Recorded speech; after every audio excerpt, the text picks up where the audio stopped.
Merci, Monsieur le ministre. Je reconnais maintenant Madame la chef de l'opposition officielle. Merci beaucoup, Monsieur le Président. Alors, désolé, ce ne sera peut-être pas mon intervention la meilleure compte tenu de l'heure à 1h31 du matin. Donc, je vous dis bon matin à vous tous. Mais mes premiers mots iront dans un premier temps à ceux qui, contrairement à nous, ce n'est pas dans une procédure bâillon, mais c'est leur quotidien, qui, eux, en ce moment, travaillent. Alors, mes premiers mots vont au travers de la santé, aux paramédics, aux premiers répondants, aux policiers, à ceux qui, dans leur quotidien, veillent sur nous, alors que nous puissions vaquer à nos occupations. Alors, je sais que vous, dans votre cas, bien souvent qu'autrement, vous savez à quelle heure vous commencez votre travail, mais rarement vous savez à quelle heure vous allez terminer votre travail. Alors, en mon nom et au nom du Parti libéral du Québec, je vous dis merci, sincèrement. Bravo.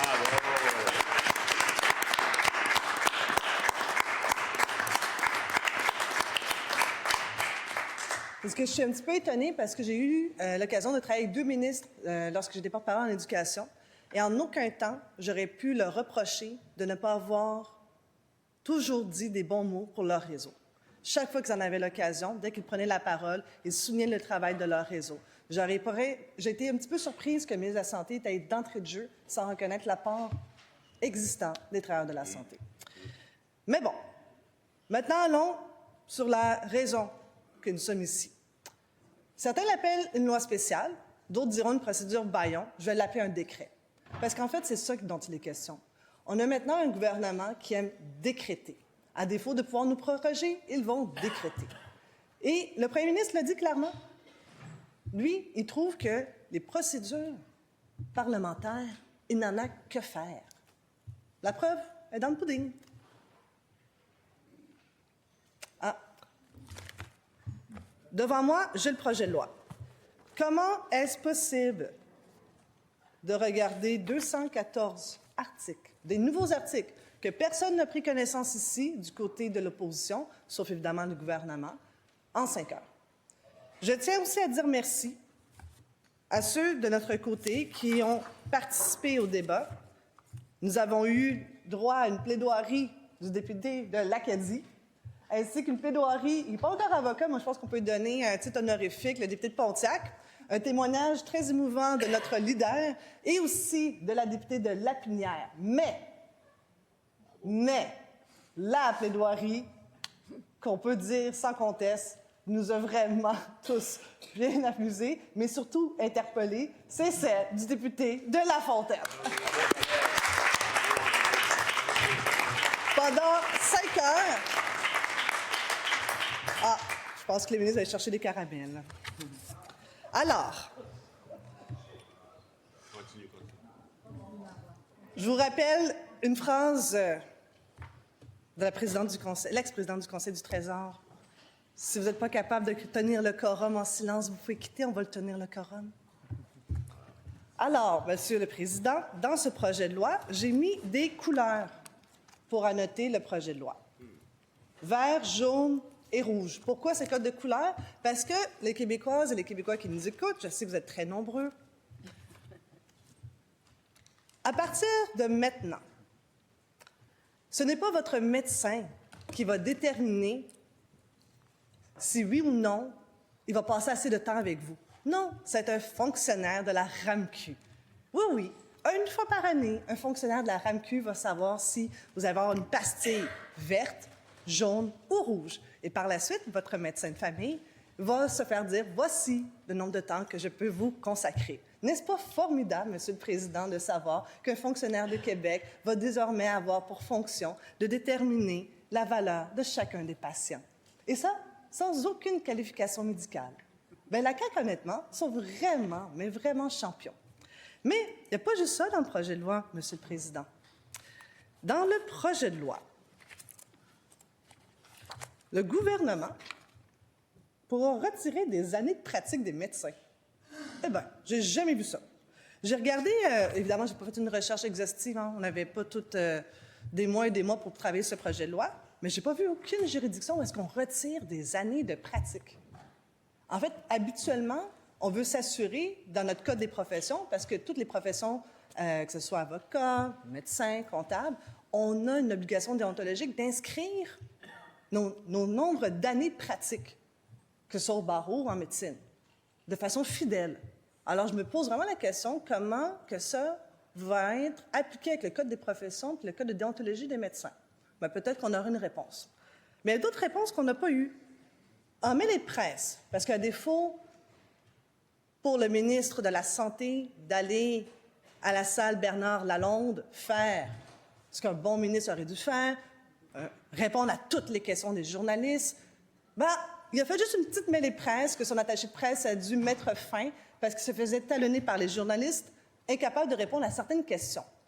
Rappelons-nous que hier, le premier ministre a dit il y aura des mesures pour freiner l'exode vers l'Ontario ou le Nouveau-Brunswick. En regardant le projet de loi, il n'y a absolument rien. Alors nous, on est un petit peu pantois. Comment le ministre et le premier ministre vont arrêter les médecins qui vont traverser vers la rivière des Outaouais? Aujourd'hui seulement, notre collègue, le député de Pontiac, a révélé qu'ils sont environ une trentaine, dont un ce matin déjà, là, annoncé ses couleurs, c'est un geste posé, il quitte. Moi, à Saint-Laurent, il y en a un qui termine ses études aux États-Unis, il ne veut même pas rentrer au Québec. Alors, la question que je me pose vraiment, c'est quoi? Est-ce qu'à partir de quoi? Vaudreuil-Soulanges ou à Hudson, qu'on envoie la Sûreté du Québec, suivre en patrouille les médecins vers l'Ontario, ou est-ce qu'on envoie un tir de lasso, tiens, on vous attrape, revenez ici? Ah! Ben, barbelé, ça, j'ose non, hein, parce que là, en tout cas, puis même là, si, par exemple, c'est du barbelé, ils seront assez, là, effrontés pour mettre du barbelé fait en aluminium chinois. Parce qu'on sait, acheter local, c'est pas leur force. Sans rancune. Ah, mais bon. Continuons. C'était pas ça votre slogan? Inquiétez-vous pas, on aura d'autres fonctionnaires. Il y aura un nouveau Top Gun qui sera nommé. Probablement une autre attachée de presse du ministre qui va devenir Top Gun, qui va devenir l'inspecteur national. Parce qu'on l'a vu, hein, il crée des emplois, mais souvent, c'est des gens qui travaillent à son propre ministère qui les obtiennent. Il n'y a pas d'addon. Tantôt, j'ai écouté une entrevue percutante à la commission de Normando et Frédéric Labelle, en remplacement de Ferrandez. Il y avait le très courageux M. Martin Forgue. Vous savez, celui qui a dénoncé dans ce papier de ce matin, d'hier matin avec Tommy Chouinard? Ah oui, ce haut fonctionnaire de 18 années d'expérience qui a fait un laisse à Sa Majesté pour avoir posé trop de questions sur comment on va rentrer en fonction le projet de loi 106. Et là... Un autre titre. J'ai dit un laisse... Désolé, Monsieur le Président. Un laisse Sa Majesté. Je comprends, Monsieur le leader adjoint du gouvernement, votre intervention, mais je vais demander à Madame la chef de l'opposition officielle de poursuivre. Il n'y a pas eu d'accroc. Allez-y, poursuivez. D'accord. Alors, un laisse Sa Majesté, c'est une expression commune pour dire faire un affront à un être supérieur. Et qui sait, peut-être il aura un jour sa frasque ici. On l'attend, il y a encore de l'espace. Alors, Martin Forgue s'est fait poser la question suivante par Nathalie Normando. Monsieur Forgue, une fois que la loi spéciale va être adoptée, est-ce que les Québécois auront accès à des soins et est-ce que les listes d'attente en chirurgie vont diminuer? Martin Forgue répond la chose suivante. Nous sommes sur le bord d'un précipice. En un seul coup de vent, nous tomberons. Fin de citation. 18 années dans le réseau de la santé. Il a travaillé en étroite collaboration avec le ministre de la Santé. Il a vu que le ministre de la Santé ne veut pas entendre les questions. Et il a surtout vu un entêtement. Et d'ailleurs, il n'est pas le seul. Hein? Aujourd'hui, le député de La Fontaine a sorti le livre Mammouth parce qu'on apprend qu'un collègue du côté gouvernemental apporte le même éclairage, qu'effectivement, ne posons pas trop de questions au ministre. Alors, Monsieur le Président, moi, ma question n'a toujours pas été répondue, ni par le ministre de la Santé, ni par le Premier ministre. Il y a 147 000 Québécoises et Québécois qui sont en attente de chirurgie. Demain matin, les 160 blocs d'opératoires qui sont présentement fermés, ce qui représente 30 des salles de tout le Québec, sont fermés. Comment va-t-il faire pour les ouvrir? Il a répondu, je vais mettre un peu plus d'argent, je vais en ouvrir 8. Mais ce qu'on appelle un dol par réticence, et le leader connaît très bien ça, il est avocat. Un dol par réticence, c'est lorsqu'on retient une information qu'on sait cruciale pour la partie adverse. Il a oublié de mentionner la chose suivante. Les 8 salles auxquelles il faisait référence sont les 8 salles déjà annoncées dans le comté de Rosemont, l'hôpital Santa Cabrini. Il n'y a pas de nouvelles salles. C'est du réchauffé d'une annonce de février 2023. Les 8 salles sont prêtes, mais on ne peut pas ouvrir parce qu'on manque pas de médecins, mais des infirmières et des inhalothérapeutes. Les masques se tombent. Mais la réalité, c'est qu'on est ici avec un premier ministre en fin de régime qui, face à son bilan, se cherche une raison de pouvoir encore être pertinent, de pouvoir revenir tel un Rocky en 5e saison. Dire, même si tout le monde me dit de rester à la maison, non, non, non, moi j'en reviens dans le ring. Attention tout le monde. Alors, il se dit, aussi bien prendre un adversaire que de toute façon, il est obligé de travailler pour moi. Donc, là, présentement, le premier ministre, je suis convaincue qu'il nous écoute quelque part, il devrait peut-être nous dire la chose suivante. Dans le projet de loi, j'ai cherché. Monsieur le Président, désolé, c'est l'heure, hein? Le filtre de la pertinence. Le projet de loi parle de filtre de la pertinence. Je vais pouvoir vous l'expliquer en 1 minute. Présentement, il y a le GAP, le guichet d'accès. Mais maintenant, à partir de janvier, il va y avoir ce qu'on appelle un filtre de la pertinence à travers une nouvelle application. On jette aux poubelles le GAP, on commence avec quelque chose de nouveau, le navigateur. Le navigateur, qui va nous coûter des millions de dollars, encore, et on ne sait pas si c'est Charles Sirois qui va encore rapporter la mise, on le verra bien. Mais dans tous les cas, le gouvernement n'est pas capable de répondre à la question suivante. Une fois que vous rentrez vos informations dans le navigateur, disons qu'à la place qu'on vous dit que vous avez besoin de voir un médecin, on vous dit que vous avez besoin de voir un psychologue. Il n'y a pas plus de psychologues. Et pire, j'ai fait des appels depuis tantôt dans ce que j'appelle amicalement ma filière d'avocat. J'apprends qu'aux tables de négo, le navigateur rentre en service en janvier, mais les budgets et les crédits vont être adoptés au futur budget et qui ne seront pas disponibles avant l'automne prochain. Et si je dis faux, j'invite la présidente du Conseil du Trésor à dire que ce que moi je dis est le contraire de la vérité. C'est un petit défi. Mais une de nous deux qui a sûrement raison. Le budget va être voté en avril quelque part, il y aura des nouveaux crédits, mais en attendant, aucun crédit supplémentaire avant l'automne. Et ça vient pas de moi, ça vient des tables de négo du côté de la partie gouvernementale. Alors, comme on dit, on verra bien. Alors, tantôt, Philippe Quentin m'a demandé pourquoi que le premier ministre s'entête et faisait ça. J'ai dit honnêtement, je ne sais pas, mais j'ai repensé à ma question. Monsieur le Président, c'est sûr que vous connaissez le roi Midas. Tu sais, le roi Midas, tout ce qui touche se transforme en or.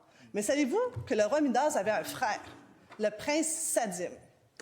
Sadim, tout ce qui touche s'effrite. C'est exactement ça, l'image qui me vient en tête quand je pense à lui. Il est arrivé au pouvoir avec 7 milliards de dollars de surplus. Les coffres étaient pleins. On avait de l'énergie. On avait plein de blocs d'énergie. On avait ouvert le Parti libéral, là. Des GMF, plein. On avait, pour la première fois, réduit les listes d'attente dans les hôpitaux. Il y a eu plus de prise en charge. Eux, qu'est-ce qu'ils font? Allez, on dilapide. Oh, ben oui, on donne de l'argent à Nerdvold, aux Kings de Los Angeles, Taiga, pire, il faut que je dise sans rire. Des baleines gonflantes. Oh my God, désolé, on s'en peut plus, des baleines volantes. Non, mais honnêtement, là, qui a pu trouver que c'était une bonne idée de donner de l'argent pour des baleines volantes? Mais ça, finalement, c'est grâce à Ottawa qu'ils n'ont pas mis de l'argent dedans. Mais après ça continue. Les lions électriques, tout ce qu'ils ont touché, ça a vraiment effrité. Alors, effectivement, je dois dire qu'il n'est pas Rocky, mais il est le prince Sadim. Merci, Monsieur le Président. Il me reste 1 minute? Ah, ben là, vous m'avez fait signe que c'était fini. 1 minute. Ah, ben, laissez-moi terminer. Laissez-moi terminer, Monsieur le Président. Wow. Ben là, décidez-vous, là. Alors, ma dernière minute. Alors, Je vais apprendre pour les patients maintenant, ma dernière minute. Alors, à vous, sachez une chose. Présentement, le gouvernement a le pouvoir d'arrêter les médecins spécialistes et les omnis d'aller vers le privé. Ils peuvent le faire, mais ils ne le font pas parce que Santé Québec, de son propre aveu, leur dit « J'ai pas besoin de vous, j'ai pas de salle d'opération pour vous utiliser ». Alors, depuis le mois d'avril, c'est 285 qui ont été désaffiliés. Et pour vous donner un ordre de grandeur, une chirurgie du genou au public, c'est 1 000 $. Au privé, c'est de 5 à 10 000 $. Ça, Monsieur le Président, c'est beaucoup d'argent. Alors, comme dirait le Premier ministre, soyez patient.